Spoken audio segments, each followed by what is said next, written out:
Шурма, я когда ты говорил о тех, кто без акцента говорит по-русски, мне вспомнился один случай. Таких случаев, наверное, в республике было много. У меня один друг с Урус-Мартана рассказывал, что его дед, когда они возвращались со школы, ну, в советское время, да, это 80-е, когда они были детьми, когда они возвращались со школы, он спрашивал на чеченском школе, что вы как бы возвращаетесь с учебы, из школы, они говорили, да, и спрашивал, а чему вы там учились?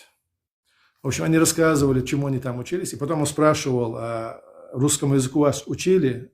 И они отвечали, да, учили. Научились говорить?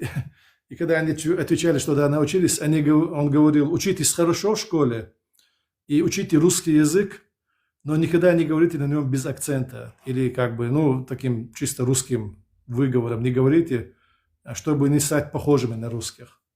Вот старик, такая мудрость у него была.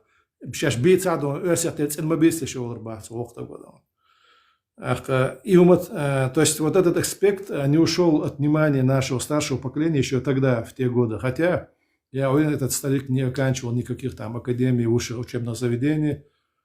Народная мудрость, житейская мудрость или ощущение угрозы, ассимиляции заставило его вот в таком ключе высказываться.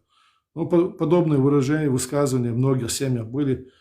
И сейчас, вспоминая вот эти высказывания, удивляешься, насколько сильно тогда вот это желание противостоять российскому, русскому влиянию, языку и культурному, ментальному, насколько сильно оно было в нашем старшем поколении.